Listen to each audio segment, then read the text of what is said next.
If you haven't checked out yet, The End of All Evil by Jeremy Locke, it's a fantastic book that really encapsulates many of the ideas we talk about in philosophies gathered here on End Evil podcast.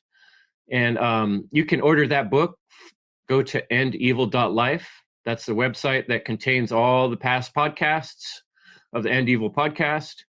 And there's a store tab. You go up in the little corner and click on the little menu, and you'll see store.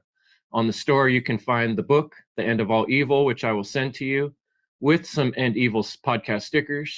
Or you can get my book, The Book That Changed My Life. And those are available in hard copy. And you can also order The Book That Changed My Life in PDF form. So I want to introduce an awesome person that I'm excited to talk with tonight, a conversation. And this is Woody Martin.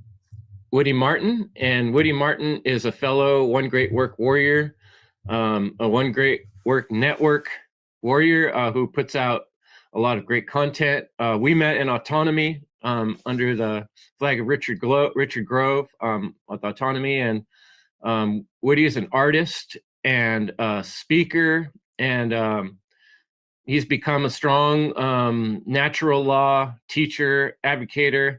And I was having fun watching one of your animations this morning, which we'll talk about more. But welcome, Woody. Please introduce yourself and tell us a little bit about yourself and how you got into this. Well, first of all, Chris, I'm super grateful for having me on. It's very special. I've been following your work for a long time, and I'm really appreciate what you've been doing in the natural law and freedom community. It's great to see all that you do and all that you put out, and the community that you build with your One Great Work warriors. And so I just appreciate that. For me, what really got me really started into natural law is, I've always loved nature. And I've always kind of, if people were like, oh, like, what do you believe in? I was raised, I would say, Catholic or Christian, mostly Catholic. So I came out of that and always had questions about some of the stuff there, and some of the people sometimes had, I would say, mixed or confused beliefs. Like some of the stuff didn't add up to me, and some of these confused beliefs. So I kind of turned to nature. And, if people ask me, I would believe, I kind of looked at a lot of different religions, Buddhism, all kinds of stuff. And I'd look at nature. And I kind of believe that oneness that the Buddhists would talk about, and how everything's interconnected in nature. And then, I had a kid, and that made me want to even dig into this reality thing more.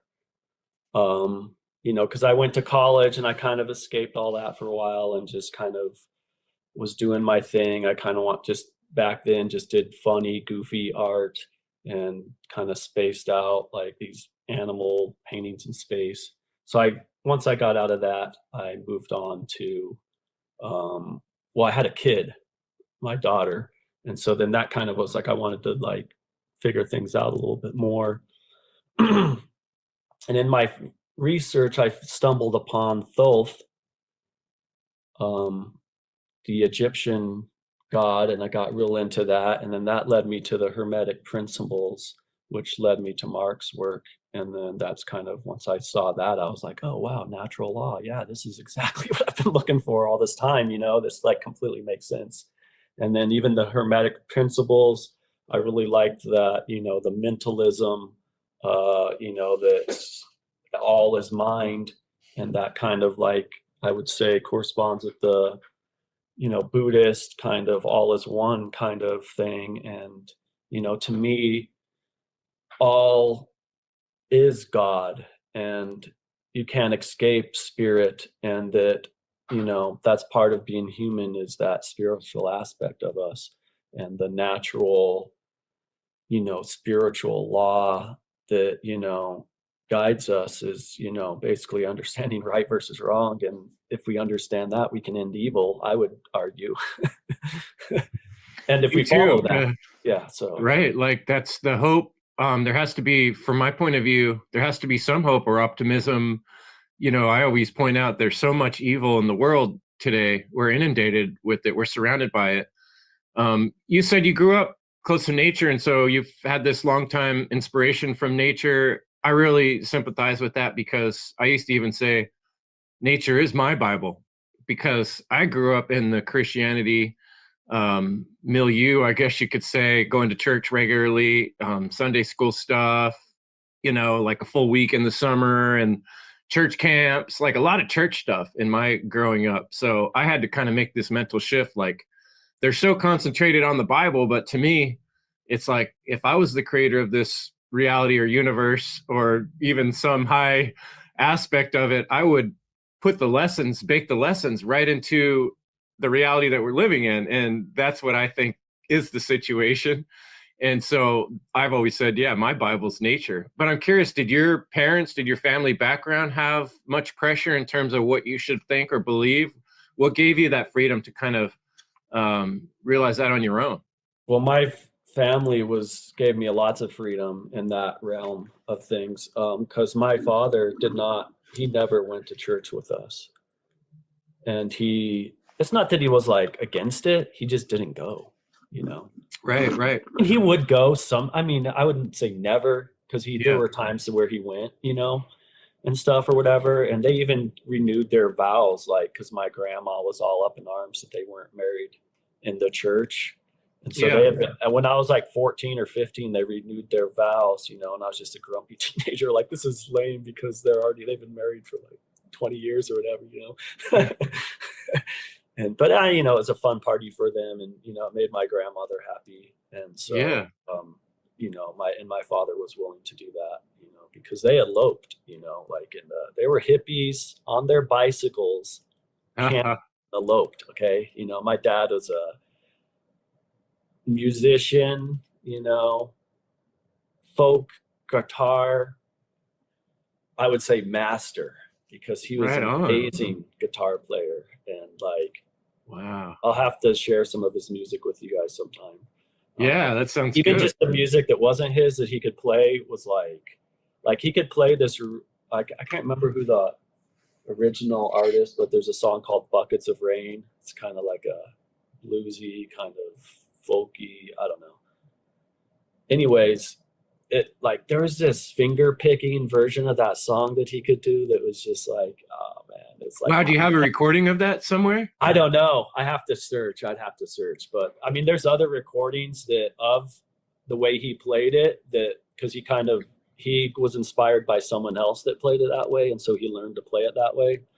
And so, but yeah, it's just like some of the stuff he could play was just it's almost like the level of, like, how you see like the classical guitar players that can just, like, they're all over the place and stuff, and like, Yeah. there's just like the really internet, like, alternate picking, and like different, I don't know, it's hard to explain, but it was really cool. Yeah, like very high level of skill, it sounds like. Mhm. But I was really grabbing onto the fact that you didn't seem to have some of that mind control from early on in terms of the religious aspect. How about in terms of like government? And was that sort of a hard pill for you to swallow?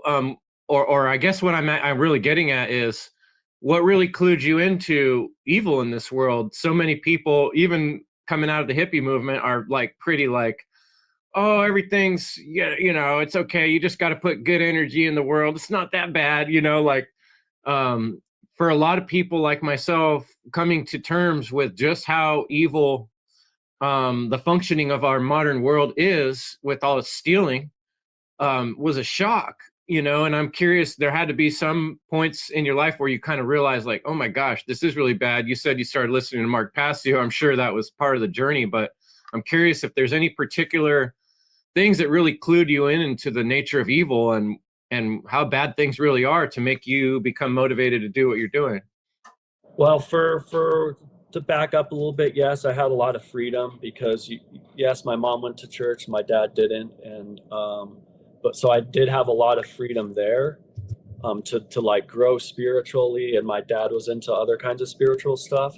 But to answer that question, I think it started for me in high school, when the event happened in Columbine, and I'm not going to say this was, you know, I can't say if that was a false event or a real event, you know, but I know people really were injured in that event because my favorite, when I was a kid, my favorite park to go riding bikes at when I was little and wasn't into strong enough to do the mountain bike trails yet was this place called Clement Park.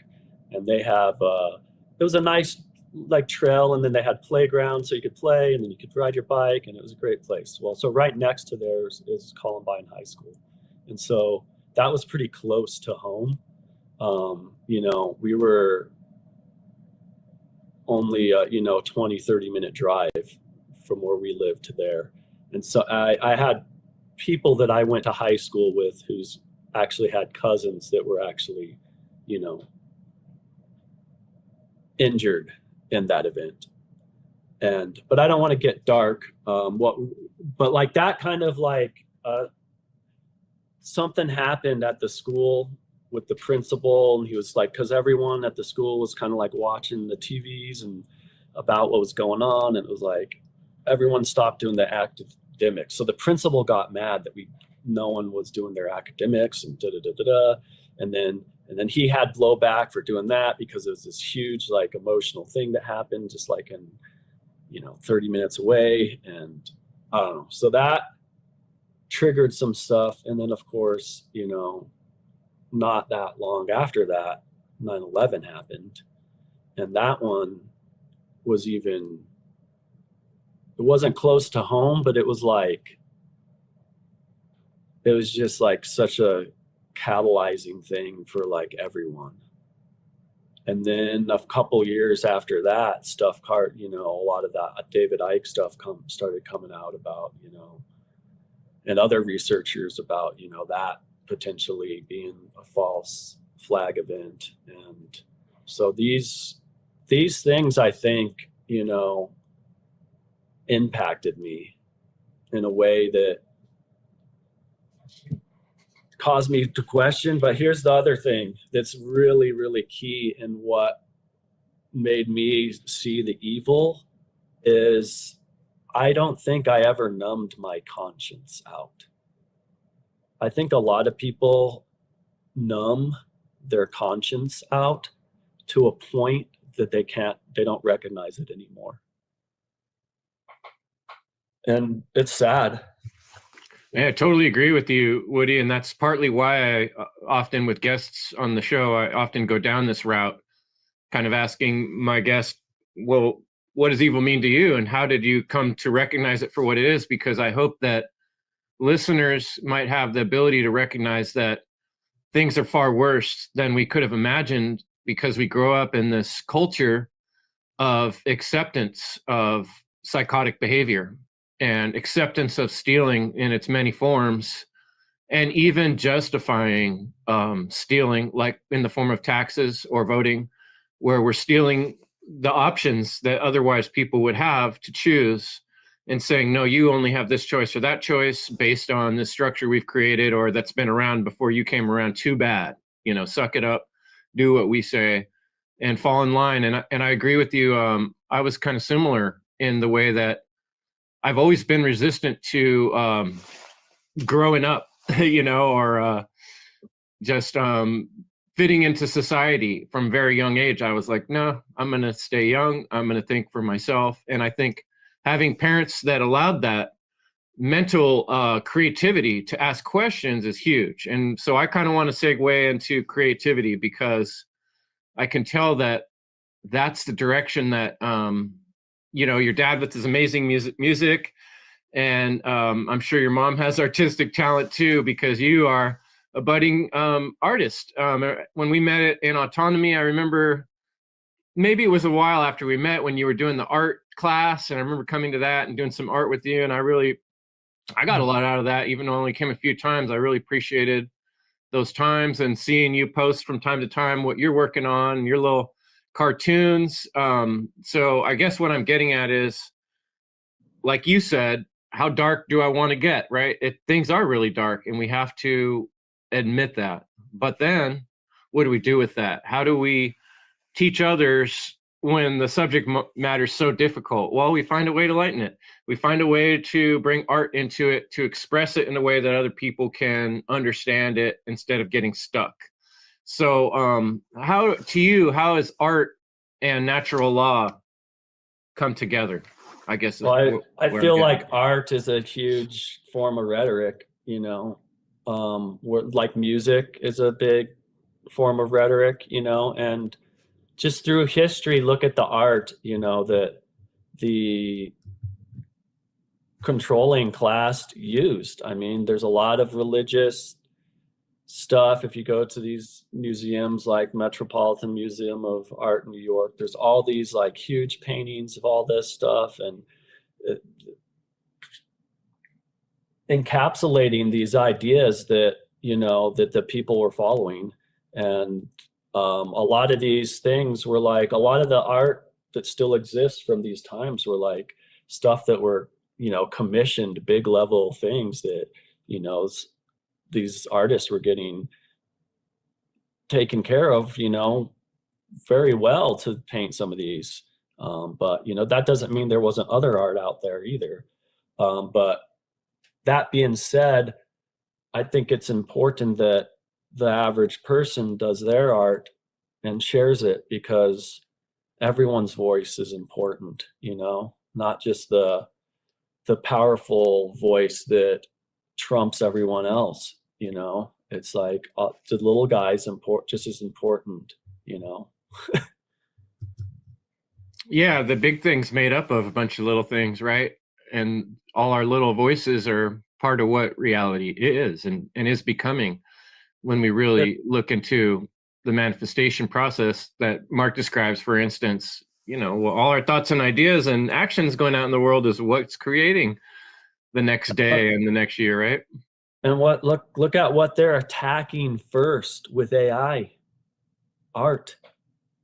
Right. One of the biggest things you can do on AI is make animations, and, you know, you can upload a picture of yourself and have like a cool like illustration cartoon thing, you know, stuff that I get paid to do, you know. And actually it's been a lot harder for me since the AI has came out, because I've had to be like, oh, well, now I have to use AI so I can do stuff fast for people, or I don't know. I don't like it. But here's the psychology behind that. They don't want us to be creative and they don't want that creative outlook, because that's something healthy for us, you know. And if they kill that first, because that's the easy thing they can make AI do, you know, it's like, I want AI to clean my toilet so I can do more art. I don't want to be cleaning the toilet while I have a prompt generating some art for me. You know, It's like backwards. And, you know, because art is such a form of rhetoric, I mean, what do you think the television is? Even though it may not be paintings that you're looking at or animations all the time, it's art. It's a form of art. Film is a form of art.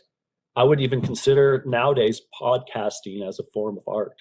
You know, these are all forms of art that are like forms of rhetoric that people can watch, and it might affect their philosophical worldview. You know, one thing I've always been struck by too, like we were talking about religion, when I've done some traveling, especially go to like England and France, places like this, these structures where religions have taken over these structures. Whether they really built some of them or not, I don't really know. But the storyline is that, for instance, like the Catholic Church built these amazing cathedrals and structures, and some of the most amazing art in the world is built around religion. And you think when you study marketing, which I've had to do because, when you start podcasting, you're like, well, how do I get my message out there? No one's listening. Well, marketing teaches you that people are affected by their emotions. And so old world marketing, before we had the internet, would have been really fancy cathedrals, really good speakers yelling, come to my fancy cathedral, right? Like, this is the coolest place to be. And you walk in and these towering structures of beauty and you're just amazed. And it's so easy to just start falling into that believing trap because it's like, well, look at these guys are so amazing and everything they have is so, it puts you in the state of mind. And like I was saying with marketing, people make decisions from a place of emotional, usually through emotions is the first place that we begin making our decision process. And so art appeals to our emotions. So as much as it's been a tool to enslave us, now we're starting to look at it more as a tool to reach people with this message of truth, to illuminate the understanding of the built-in law of natural law. Before I ask you another question, I want to share with you, our audience, your websites. Yeah, of course. Because we got, this is artswill.com, right? Is that No, where this I'm one's at? so you're at Soph and Oh, Ollie that's right the now? book. Yeah. That's I have a children's book. It's pretty simple. It's a right versus wrong opposites book. I have a copy too here that I can show you guys in a minute. But yeah, it's literally just like, 8 or 9, I can't remember, several scenarios where one character is doing a right and the other character or a wrong, and then that shows on the next page it shows the right. And then I obviously have the cover is from the tarot, the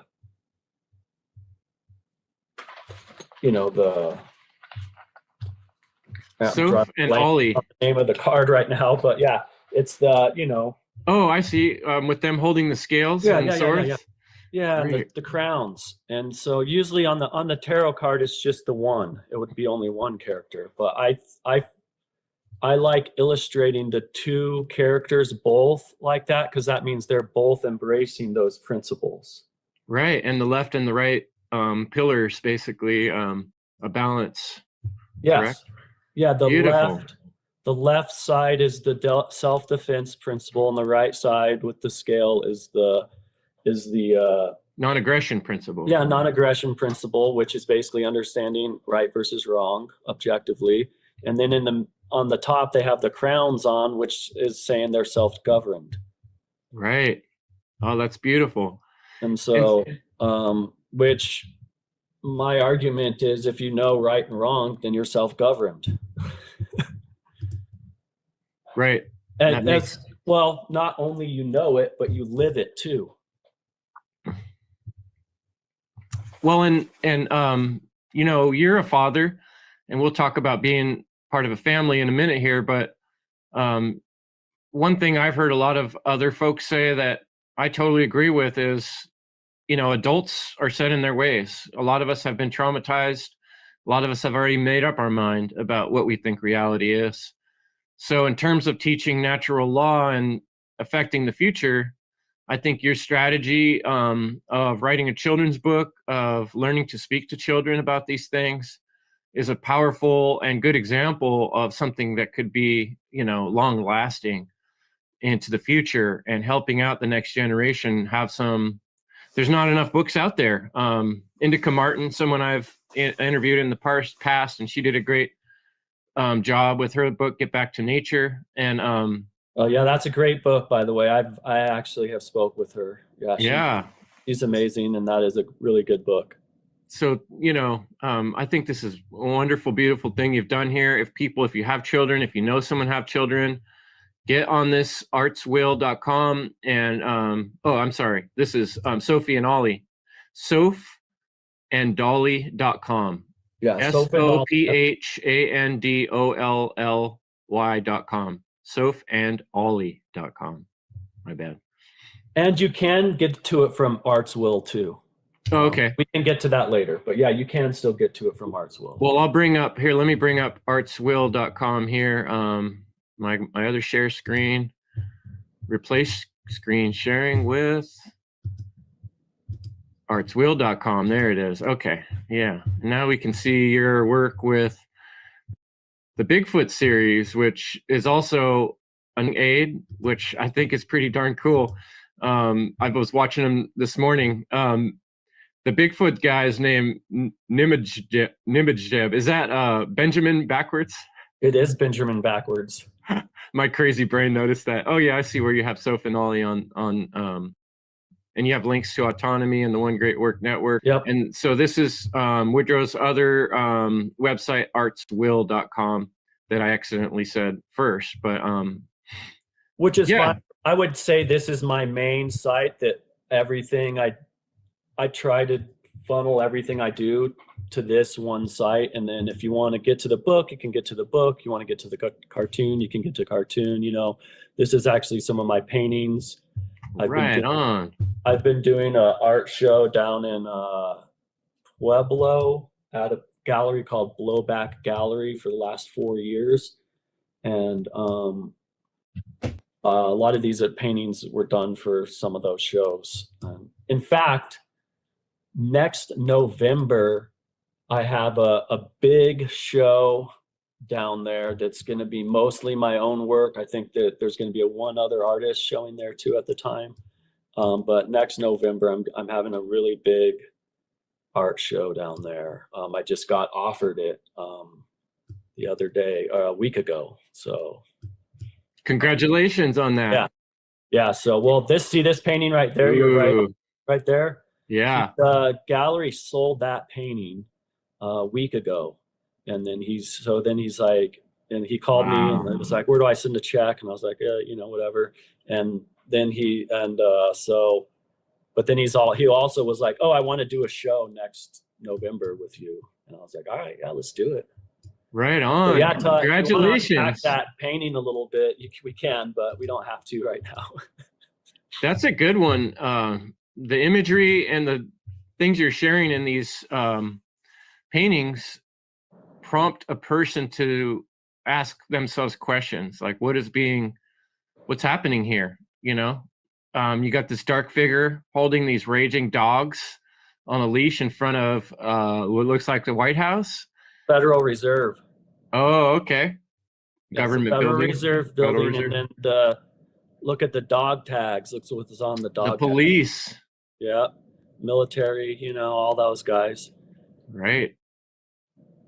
Just beautiful symbology and well done painting. Wow, look at those dogs, man, snarling. You could see the drool coming out of their mouth. I love it. Yeah, so that was a fun one. But so that one sold last week, but congratulations. I do have if you click on the support tab in the Artswill website, there is a link to I have a merch shop that you can go to, and that will that has you can get that on a multitude of products at the merch shop.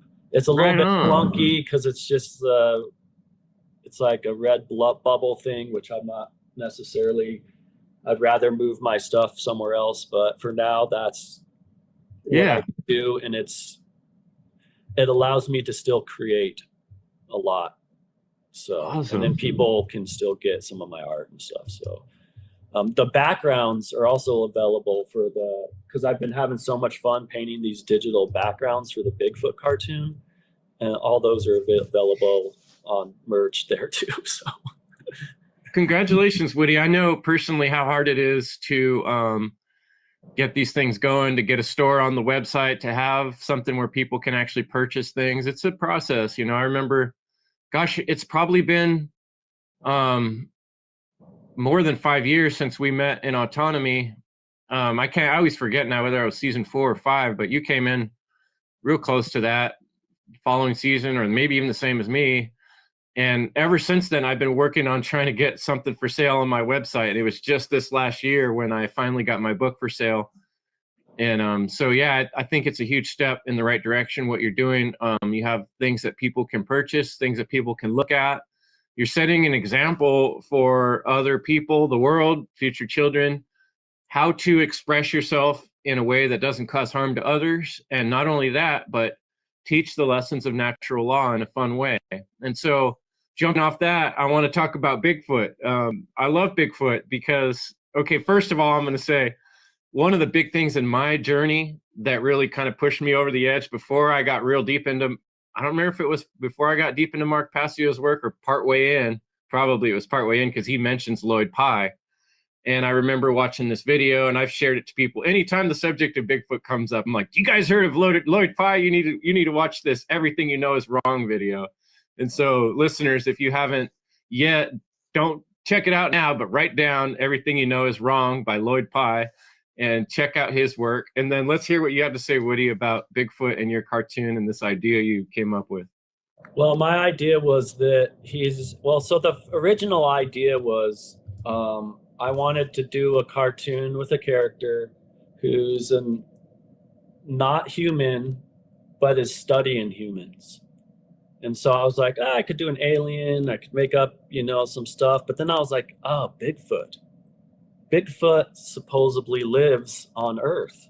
And I was like, well, if he's real, he's been able to elude us for this long, other than some alleged sightings and stuff, and there's a lot of people out there that say they have proof that he's real and that there's lots of them, and there would have to be lots of them. There would have to be healthy populations of them to have a sustainable species, But anyways, most of my cartoon isn't about Bigfoot, and it's about him studying humanity and the fallacies or the problems with humanity that him and his species has noticed, and he's essentially teaching natural law in a way where he'll kind of bring up something where humans are diversing from natural law, or not following it properly, and he'll kind of make a joke, or he'll just kind of point that out, and then he's also solution oriented though, so he has solutions that he's bringing to the table, so yeah, like in the first episode, he's kind of warning. He's like, hey, you guys are heading in a dangerous, very dangerous direction, and I love that because I'm sure you watched our episode with the Warriors on Ishmael, a great book that Jim Adams brought to our attention. And Ishmael was kind of similar in that the gorilla offered a perfect objective point of view on looking at the humans from a different point of view. And if you're a listener and you're able to do this, kind of take yourself out of your own mindset and look at it from the perspective of, let's say, a Bigfoot, which is this occulted, creature, this sort of hidden creature, right? That we got this fake story about the missing link that never has been described, which is like so many things in our world where these stories don't really line up with reality. And that's why I'm pointing people with Lloyd Pye. But I thought Bigfoot was a perfect way to engage the imagination of the listener. When just I talk and say natural law is an inherent law in nature having to do with the consequences of human behavior, a lot of times that just goes right over someone's head. It just sounds like a bunch of big words and me talking. But when you make a fun background, beautiful background, and the waterfall come in and Bigfoot shows up and he's saying, hey, humanity, you guys are going to destroy yourself. It allows someone to kind of look at it from the storytelling point of view and like put themselves in a different place than they normally would. And I think that's the beauty of art. It allows us to capture the imagination and perhaps with children, introduce some ideas, or your paintings. Like I'm just thinking of the one too, Occulted. It shows the books as an open book, and then there's a book that's locked.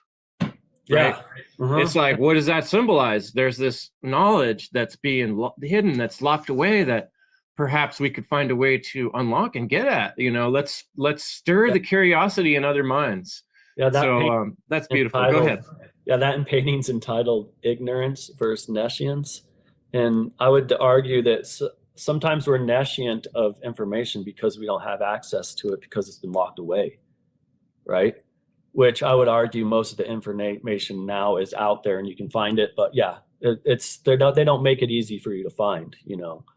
For instance, a lot of these scientific journals are subscription based, and a lot of the stuff that comes out in there is you never hear about it because it's locked away in some scientific journal. And if the scientism oligarchs that are in the politics decide, oh yeah, we can let this out because we're okay with this theory getting wiped out because it got basically disproved by this new science, then everyone's going to hear about it. But like, I mean, there's a Bigfoot brings up, I can't remember which transmission it is, but I think it might be the one about mentalism. There was a paper in 2004 that was written in the prestigious scientific journal Nature, which basically quantum physics proves the spiritual or mental. It basically the paper's, I think, entitled "The Mental Universe," and then it says,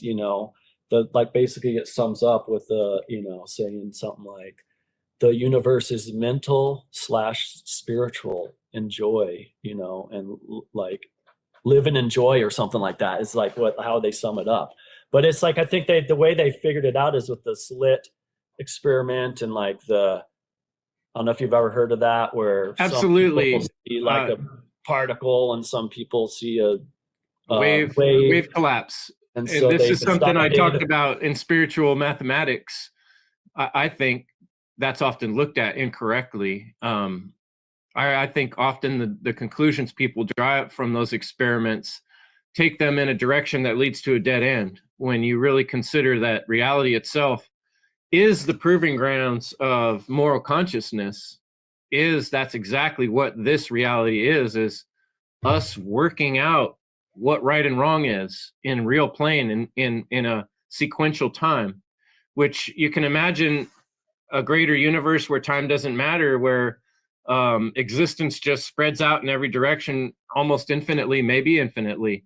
What would time mean? Time is space, right? And that's all big thoughts that I love to go on about. But I think what you're getting onto is true. When you do get deep into science and discoveries, you'll find parallels to spirituality and mentalism. If you really look, they're all very congruent.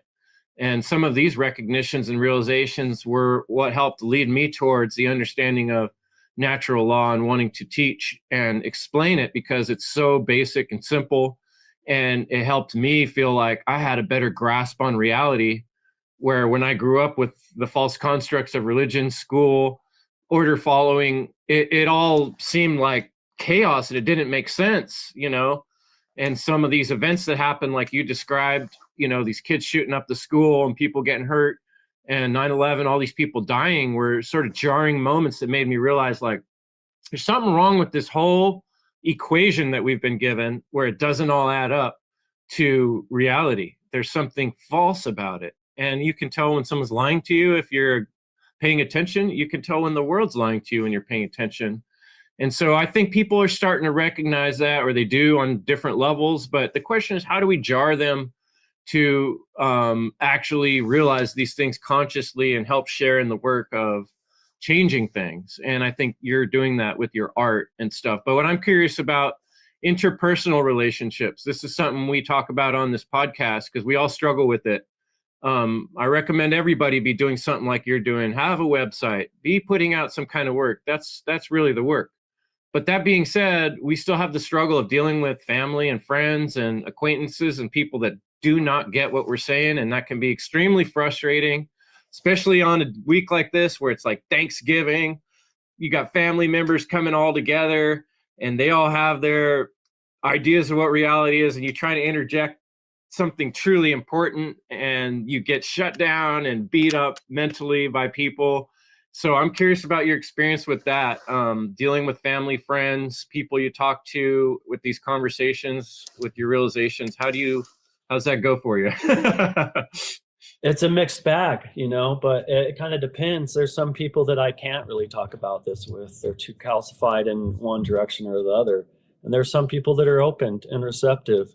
And then, it's what's kind of cool now. I'm getting to the point to where I can just hand people my card and say, watch my Bigfoot cartoon if you want to like learn some of this stuff. But that's going to be keeping going for a while. But on another level, it's like I think it's almost better to just keep it personal and just kind of give these people seeds, because I hear people complaining about stuff, and then I'm like, well, so some of the answers, we have the answers. We just got to start living them, and I really like what some of these people are doing with the whole food forest movement and stuff, because I think that's a good way of building community, but also um, coming up with sustainable ways to feed ourselves that aren't, going to the grocery store and buying the groceries from the powerful controlling class or whatever you want to call them. Yeah, like Corey Enderlat's been doing a great job on that, and with this Health Revealed crew, wonderful girlfriend Leslie is part of that team. Health Revealed, helping people recognize how many of the structures of our modern world are needing to be replaced with something more positive that actually cares about humanity, actually cares about being human, instead of falling, like you were saying, into this AI mechanized world that seems like things are heading in that direction more and more. And that's not going to help us get more community. It's not going to help us get more fresh food. It's not going to help our bodies, our physical mind or body. So what are some of the things in your life you've found that help sustain you and your family and keep you healthy in the shape of being able to do this work? Because there's a lot of challenges, right? Well, I've had a journey, and I really had to take care of some shadow stuff. I mean, honestly, when I first met you in autonomy, I wasn't really coming out with that much stuff. I just kind of went to autonomy, learned some stuff, and then it took me, I think, another year or two before I came out with my book here. And then, just recently, a little over 6 months, about 6 months ago, I started the Bigfoot cartoon, and I've been really motivated with that.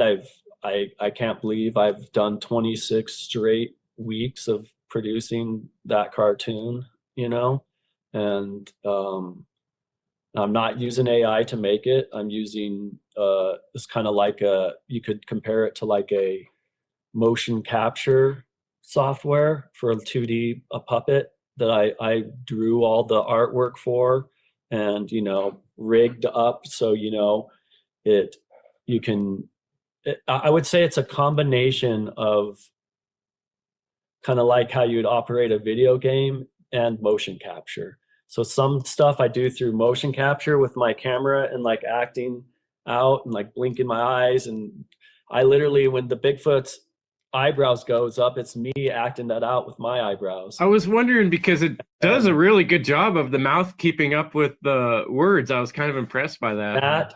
With that, it uses it does an auto lip syncing, which I have to go in and I always have to make fixes, but it saves a ton of time, because something like that, like a 2 or 3 minute video, which most of these are about, that in before this software existed, that would take probably 3-4 hours to lip sync.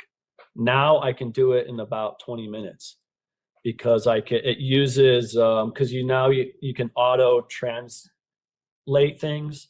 So yeah. So then it uses that, but it also uses the recording of the voice, both those things. And so then, but it always misses stuff. So I always go in there because I know how to do it the old way. So I know how to go in and, oh, this needs to be this mouth, this needs to be that, and make those edits. And so yeah, that's a lot of fun. And those characters, you can build them. You can even live stream with those characters. I haven't done that yet. I haven't really got into that NDI mapping and whatever, but it's not that hard to do, and you could do it with one of those characters.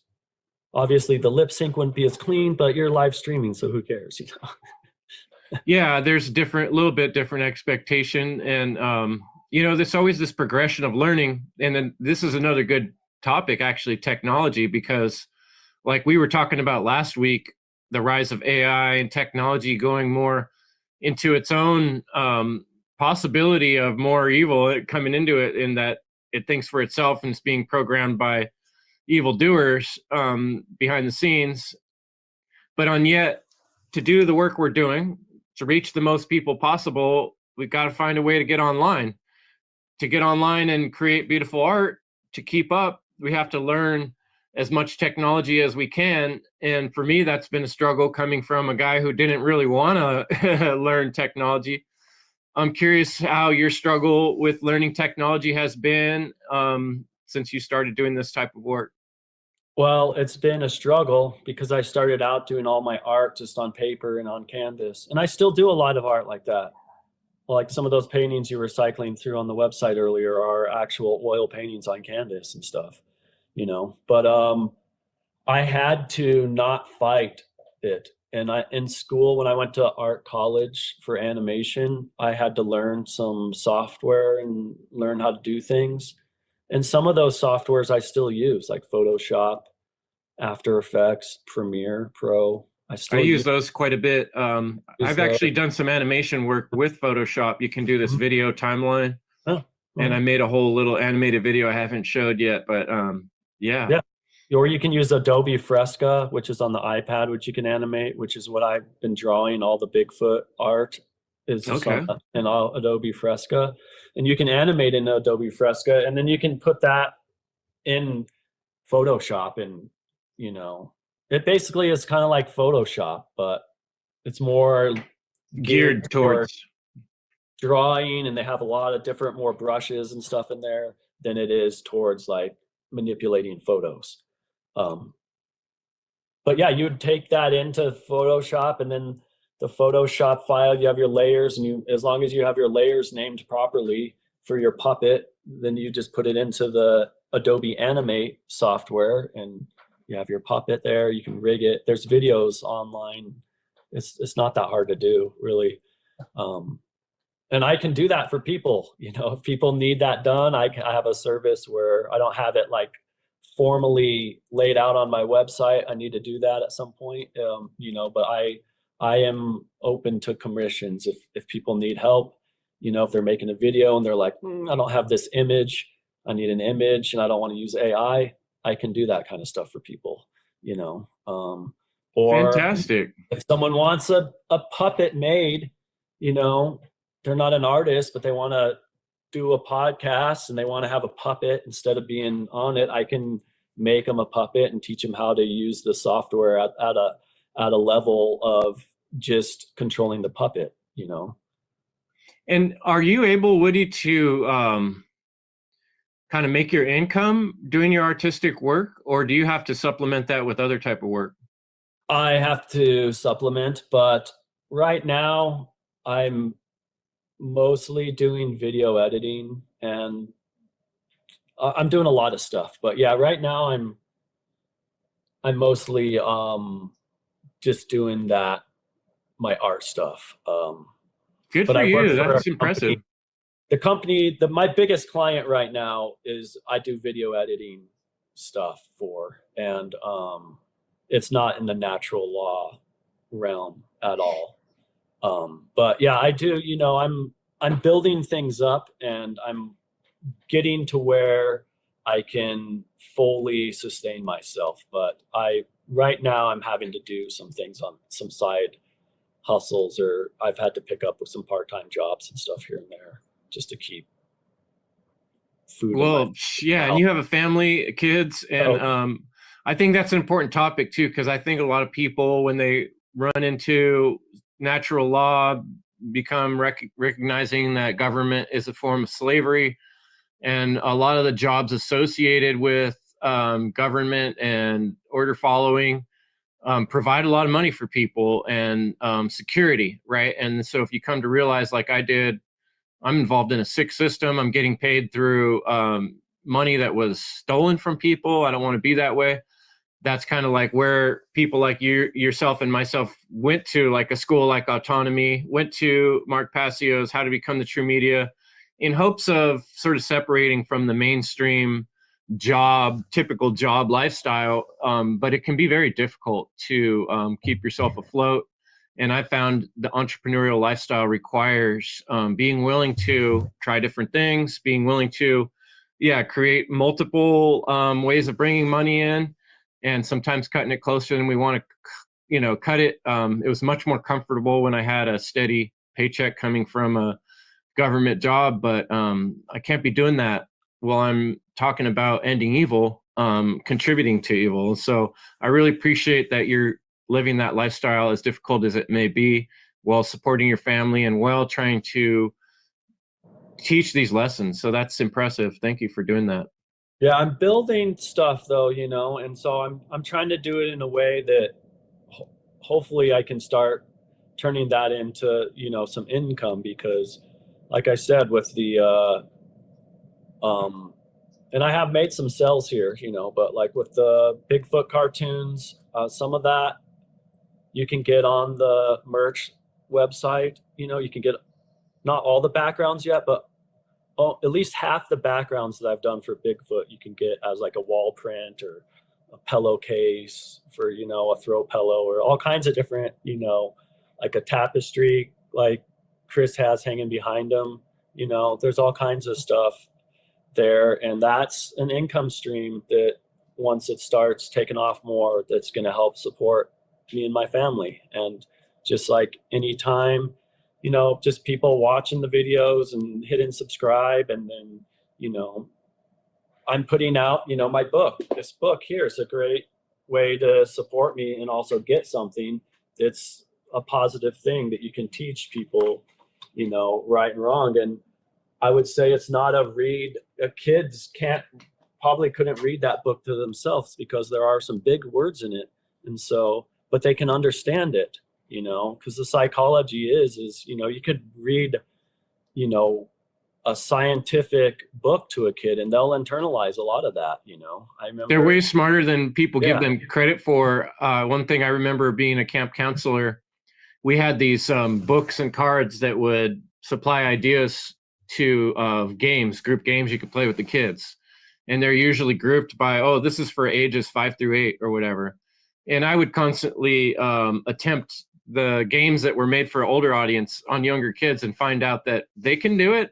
They're actually doing better than some of the older kids sometimes. Young kids are very intelligent. And if you put a big word that the child has to then ask, what does autonomy mean? And then that gives the parent, the adult, the opportunity to explain that word, and then they're thinking about it too. What does that mean? And that's really what the adults need to be doing, is rethinking these basic words and what they mean, right? One thing about this book is it, like, the way I word stuff sometimes, it's like a right, it's talking about a right as a right, if that makes sense. Like, let's see if I can find an example. Well, and folks, I don't know if you're a big proponent of holidays. I'm not all like big about holidays, but a lot of people heading towards Christmas. Now's a great time to purchase this book or one of Woody's pieces of art, rather than buying some commercial crap from Amazon. Buy something from a natural law truth speaker, and also bring about the possibility of someone in your family coming to recognize these truths through his work. So I really recommend people to check out artswill.com heading towards Christmas. If that's something you celebrate, why not get some natural law gifts rather than lying and cheating company gifts? You find something good there, Woody? Yeah, well, this is an example. I won't read the whole bit, but I'll show the picture. You have in this page, Sophie or Soph is Ollie's pulling Soph's hair, right? Okay. And so, but then on the next page, it says, if you want Soph's attention, be polite. Asking like that is exercising a right. And so that word exercising is important, because when a lot of these government people talk about their rights, they're always talking about exercising rights, and this is how you exercise your rights, or but they're talking about their man-made law rights, where this is bringing that to your right is actually all a right is an action. Right. That does not cause harm. They want to exercise it like the exerciser, the evil Most ones are. people are confused that a right, they think it's something that is that was Granted. granted to them by the government. No, it's all it is an action. And it's all right versus wrong is action polarity. So you got wrong on one side of the pole and right on the wrong other side of the pole. And I'm not saying that they're the same thing, because wrong is definitely objectively different real life. And I would say that they're both, you know, but there's degrees of wrongness, right? Like stealing a candy bar isn't as bad as stealing someone's life, Absolutely. So there are degrees there, but it's still objectively a wrong either way, because you're committed theft in some Right. way or another. And so it's like, are you stealing or not stealing? It's like, that's a polarity though. It's like, if you don't steal, you're on this side of the polarity. If you are stealing, you're on this other side of the polarity, And, it's one of those hermetic laws of polarity, how you have like, the temperature is an example where, It's a spectrum. degrees. Yeah, it's a spectrum. Everything has a spectrum, but there's a line where that spectrum separates, and so Ice freezes, right? At a certain yeah, degree, temperature, like you can take away the heat until yeah. there's really no heat at all, and it's just ice. What happened to that? What is ice? Is that it's changed states at that point. Correct. So Right. depending on what degree you're in, governs what state you're in. Oh, yes. So it's the same thing Do we with want a like, state of freedom? yeah, if you want a And state what of does that freedom, you require? have to be in right action, right? So it's a state. It's just like if you're if in science where they're like, oh, this is a gas, liquid, or solid. Those are just states based off of what degree of temperature it is. If you're looking at those, gas, liquid, and solid of water, for instance, those are all states, different states that it can be in, that differ by degree of polarity. I love that type of And it corresponds. And I almost listed yes. almost every single hermetic principle there, which even gender, I would argue water has, it's the gender, just in its atomic, buildup of the positive and negatively charged, you could call that gender if you wanted to. And if they don't come together, those positively and negatively charged ions or neutrons, whatever you want to call them, if they don't come together, that thing don't manifest, So it's like all the stuff, it's like corresponds, and it all is how reality is built in these hermetic principles. And I don't know all the answers, but I'm studying this stuff, and I'm always learning, and I'm always uncovering new things all the time, and thinking about it and internalizing it, and then projecting it outward through artwork and animation, or books, whatever.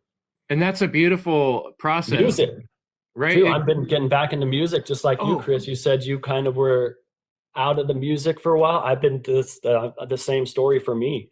I've been out of it. I'm getting back into it. I did one of the Bigfoot cartoons as a music video. I think it's transmission 19. And I made the beat myself. I, rapped it.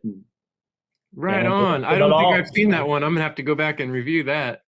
And I've been doing, I'm doing some guitar for this. We're doing a 13-day creative challenge with Dave Randall through Autonomy. I met him. Oh, He does a 13-day creative challenge things, and he has his Team Doodah, and he has Planet Doodahings, and it's kind of like the same concept as Bigfoot, where they're outsiders giving humanity advice, kind of thing. And I see. but he's doing a great thing, and he does these cool creative challenges, and so Bigfoot is on one of them, and we're doing some guitar work. I'm actually supposed to be teaming up with Apotheosis on a music video. Oh yeah. And Conrad. I'm supposed to be. It's kind of been backburnered, but he wants to do. We're doing one of his songs, and I'm gonna make a Conrad foot. Yeah, right on. I don't know Yeah. if you saw, I did a little music video Yeah, I with saw that. That was awesome. Conrad, You and that guys was my collaborated. attempt at doing some animation, making cartoon versions of Conrad and myself. And I Yeah, did use some AI in that process to create those I saw movements, that. but it was Those are fun, and fun. I enjoy doing that type of thing too. And you were using the word exercise, and that made me think a lot of this work we're doing, even what you were just describing, like finding congruencies, finding the parallels between the Hermetic principles and a thought process, trying to find the synergy between symbols. You know, like I had a whole series on symbolism on the End Evil podcast. These exercises that we go through in our mind of trying to grapple these things. How do I express this in a way that's more palatable to others? How do I explain to myself these problems I see that aren't being solved? How do I be part of the solution? It's not easy, you know, but it can be fun if we do it in an artistic manner. Just like getting ripped with muscles, you got to put in the reps, you got to put in the time, you got to think about these things, you got to wrestle with them. And I think there's a tendency to say, oh, that's too hard to think about, I'm not even going to do it, where we're trying to encourage listeners and people to, yeah, play with these ideas, exercise with these thoughts and concepts, try them in Yeah, different ways, try expressing them and see what comes out, and you're going to learn. And it feels sure. good to learn, right? Yeah.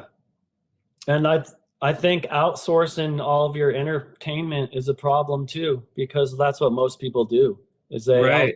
their entertainment, they hit play on a magic light box, and it displays entertainment to them, you know, whether Where that's the cult, you know, ritual of oh, becoming an apprentice would be initiation, right? And initiation is a word I've always loved because it means like getting on the bike yourself, getting a hold of the steering wheel and starting to make your own choices instead of relying on some other bus driver to take you somewhere. Now you're the driver of yeah, the train or the bus or whatever you want to imagine symbolically your life. You're in the steering wheel. You're putting the art on the blank paper. You're putting the media on YouTube instead of allowing corporate structures or evildoers to, you know, create that for you. We're creating the future that we want to see. And yeah. that is beautiful work you're doing on that, Woody, and inspiring people. I really appreciate For that. sure. And even if you don't want to like do stuff like I'm doing where I'm trying to teach natural law and stuff, I encourage people to just pick up a pencil, even if you don't think you can be an artist and draw something. You know, there's great mandalas or in a great abstract art. It's a great therapy. You know, Mark just did his shadow work. I was enjoying that But I yesterday. I would was say hoping we could talk about that. music, if you're having problems, learn how to play an instrument. You will, instruments are great tool for shadow work, I would argue. And I wasn't part of his seminar, so I don't know how what his take on stuff is, but if I have a bad day, I can come home. I have multiple instruments that I can sit down on, and I could either strum it out on a guitar, or I could bang it out on a keyboard, I could bang it out on a drum. You know, some of these things are very important. And you don't even have to, a lot of times, I'm not even playing a song that's a real song. I'm just like channeling almost like energy through my body. And I know enough about music that if it sounds good, I like it and I keep playing that. If it doesn't sound good, I try a new way to play something until I like the way it sounds, you know? And then I can loop that, I can record it, I can remember it, I can forget it, I can never come back to it, whatever, it doesn't matter. But I'm having fun and I'm getting, or sometimes it can be frustrating, or sometimes I'm just getting out some frustrations. You know, it takes your mind off of it. You're banging on the drum and you're letting out that energy in a positive way that isn't on your family or on, you know, your neighbor or on your girlfriend or on your, you know, whoever might be close to you in your life, and you're just in a prickly mood because you had a prickly day. You know, it's like take that out on your, I'm not saying take it out on your instrument by destroying your instrument, Banging your guitar, taking right? it out, let those emotions flow through you and out through the music And that or can through the be art, you know, so whatever. prophetic. I'm sure you've experienced this. Every artist I've ever had this discussion with says, a lot of times I wrote a song or I drew something and then it didn't even make sense to me until 2 or 3 years later or 10 years later. And then I'm like, oh my gosh, that thing that I created way back then was almost telling my future. Like, I didn't even realize how true it was at the time when I made it. The words didn't even make sense to me. But now when I listen to a lot of the old songs I created, I listen to them now and I'm like, damn, I didn't know I knew that stuff back then. I don't think I did.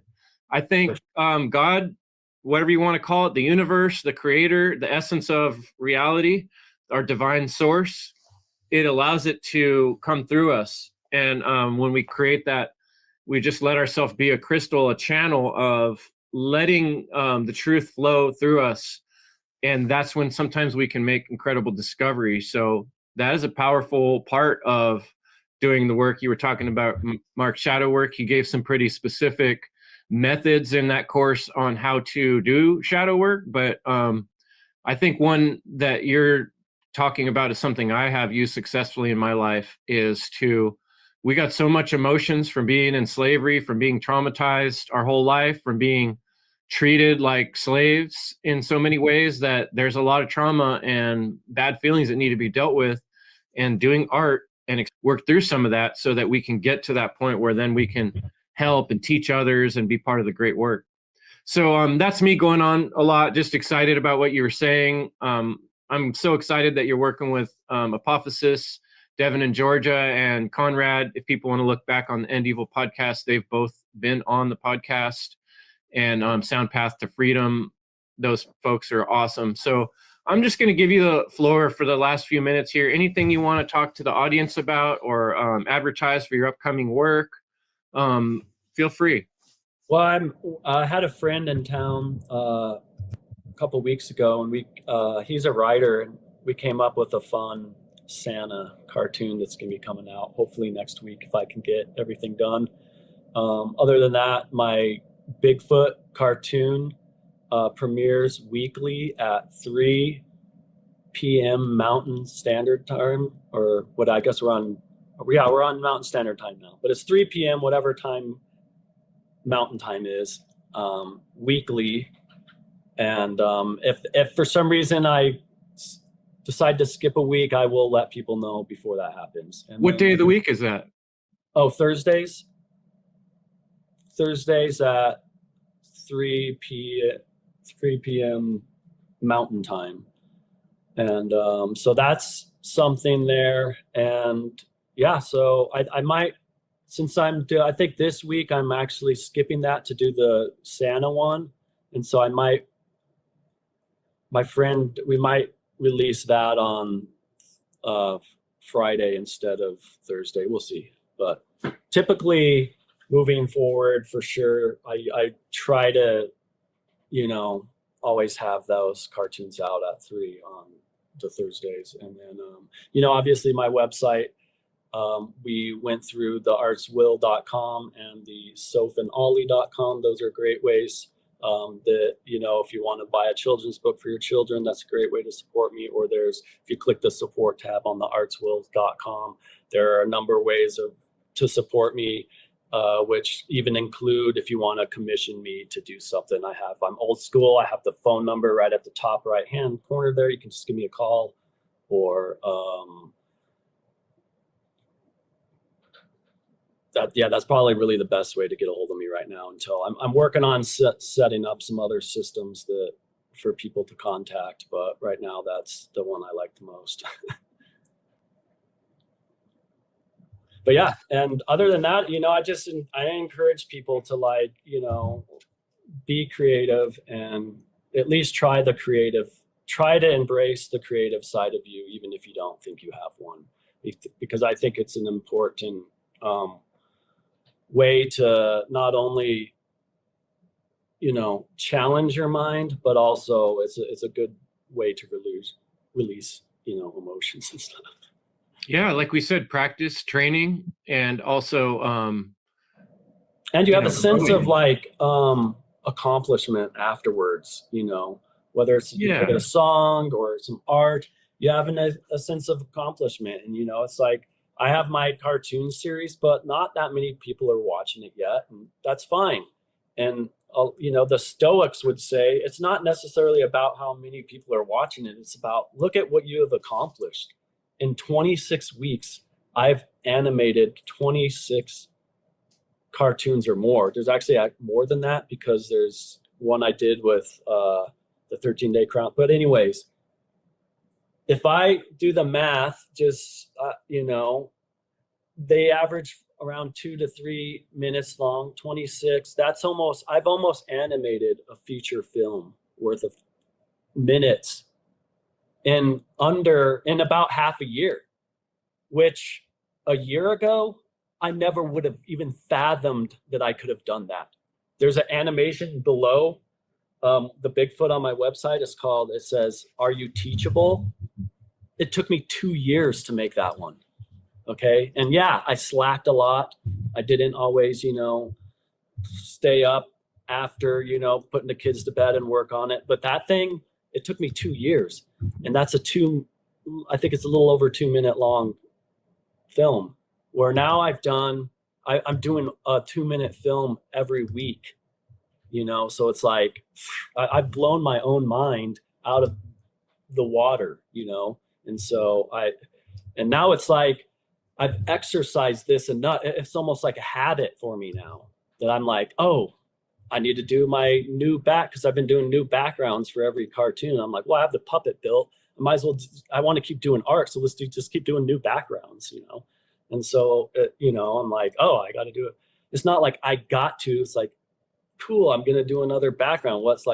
What family trip photos or whatever, where do I have some cool landscapes that I can use as inspirations for the background, It's like, then your mind's kind of like running, yeah. And you get ideas. Like I always keep notes, and all of a sudden in the middle of the day, I'll be like, oh, I got an idea for the podcast, and put it in there. And it just gives you on this, the Notes app. You just on your Magic Light box, you just put it in the Notes app, and there you go. There you go. You always got something to work on, and that feels good, right? It feels sustaining, and I think everybody needs meaning in life, and there's plenty to do. We need to we need to be talking about these topics. We need to get other people excited about these topics, because otherwise we're pushing our children and our grandchildren and everybody else's family and children of the future into slavery.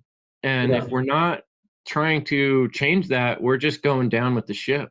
Yeah, exactly. I mean, I probably wrote half those Bigfoot cartoons while I'm sitting at my son's taekwondo, while he's doing his taekwondo class, Instead of sitting there doom scrolling, I'm writing a script for the next cartoon, what I mean? Right. Based off of all this other stuff that I've researched and stuff, it's like, I'm not coming up with any of it. It's just nothing's doing it. I'm just relaying stuff I've learned and aggregated over the years. Which also allows you to rethink about it while you're going through that process and learn it better. And then the next time you have an opportunity to speak, now you've thought about it 2, 3, 4, 5 times, and you've already said it a few times when you recorded it and listened to your recording. And then now it's like, boom, it's right on the top of your mind. And I think some people watch some of these shows and they're like, man, how do these people are able to speak so succinctly and clearly? It's because we've been practicing. And this is all about consistency. You got to find a way to start doing something on a weekly or monthly basis. And it really does build on itself. Like you're saying, I can remember just starting in 2020, putting this podcast out, being lucky to get 2 or 3 views, now, there's hundreds of thousands of downloads. It's amazing. It blows my mind how many shows that have been created and how much work has been done, that I made a book. It all comes from just sticking to it and being consistent. And so that's what we're encouraging the audience to do. And I forgot to mention, you're going to be having some of your art displayed in the coming up Freedom Under Natural Law Conference. We're looking excited to see you there, and your name on the list of people that are going to be part of this conference. So that's going to come up in February 21st and 22nd. And so people check out freedomundernaturallaw.com for that. And check out artswill.com. Check out Woody's book for children. Every household with kids should have that book, Wrong versus Right, by Woody Martin, and soapandollie.com. And thanks so much for joining me today, Woody. It's been a great convo. I'm sure we'll have another in the future. Of course. Yes, this has been a pleasure. Always love speaking with you, Chris. Yeah, thanks so much, man. And I hope you have a wonderful day with your family. And if people are out there enjoying a holiday with Thanksgiving, I hope we gave you some things to think about and some things to share with your loved ones and some reasons to care. Yeah, And perfect time to pick up an instrument or dust off that piano in the corner at maybe you're visiting some like your parents, maybe they have a piano there or something. Who knows? Perfect opportunity to dust that thing off and think around on it.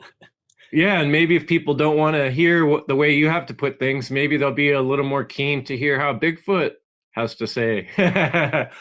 So that's 2 p.m. on Thursdays in my time, Pacific time. And then I do the podcast Thursdays at 6 p.m. So same day, we have a similar consistency. And I encourage more people to create some sort of consistency like that with their work, whether it's art or drawings or writings or singing.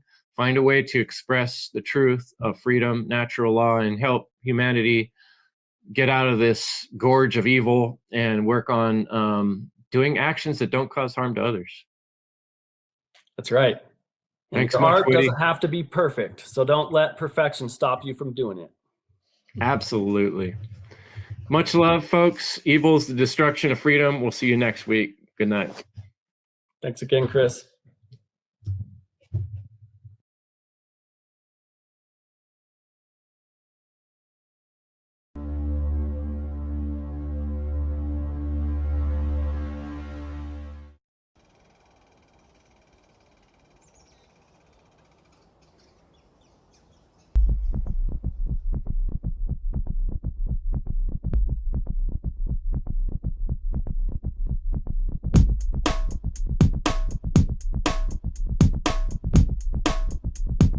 I'm Bigfoot and I'm here to say humanity wants its freedom to play. The psychopaths be getting in the way. Don't let those control freaks take your power away.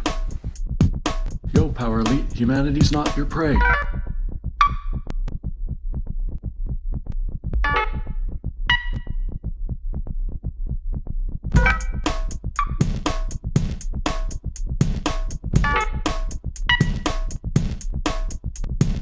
The solution is in plain sight. With collective love, we win the fight. Too bad psychopathic leaders won't let that happen. Police and military, their biggest weapon. You don't have to follow orders and go with the flow. It's time to use courage and say the magic word no.